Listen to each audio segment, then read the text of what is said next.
Армысыздар, құрметті студенттер. Бүгін өтетін сабағымыздың тақырыбы Калашников АК-47 қаруының бөлшектенуі мен жинақталуы. Бұл қарудың қысқаша тарихына үңілетін болсақ, 1947 жылы Михаил Калашников Тимофеевич ойлап тапқан. Бұл қару Кеңес одағының қарулы күштеріне қолданысқа берілген, яғни Калашников автоматы ойлап тапқан үшін 1947 жылы Михаил Калашниковке бірінші дәрежелі Сталин сыйлығымен және Қызыл әскер сыйлығымен, орденімен марапатталған. Яғни, арғары қысқаша тарихына үңілдік, қаруды арғары жартылай және толық шашылу үлгілерін көрсететін болам. Толық қандай кезде шашылады? Толық, яғни бұл қару тот басып қалған кезде, немесе судың астында қолданысқа енбей қалған кезде толық шашылып жинақталатын болады. Қазір мен сіздерге жартылай шашылуы мен жинақталуын көрсететін боламын. Ал мына Калашников қаруының өзінің үлгісі.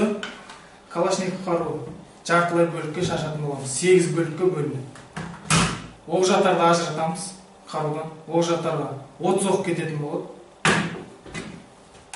Қарудың ішінде оқ бар жоқтығын тексеретін боламыз. Жоқ.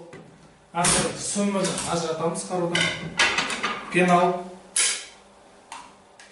Қарудың жатқызамыз да. Қайтарма механизм қақпағы. Қайтарма механизм. Бекітпе және бекітпе жақтауы. Бекітпе. Газ түтікшесі. Және де жалын сөндіргіш.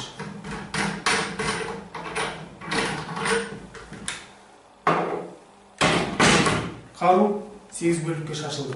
Ал енді кері қарай жинайтын боламыз. Кері қарай бірінші жалын сөндіргіш.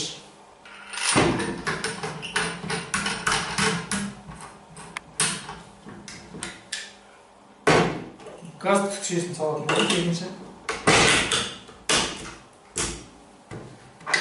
Бекітпе жақтауы. Қайтарма механизмді орнатамыз. Қайтарма механизм қақпағын қосамыз. Тексеріп көреміз тағы да бар ма жоқтығын қару. Сүміні қаруға қосатын боламыз. Оқ-жаттарды қайтып орнына қосамыз.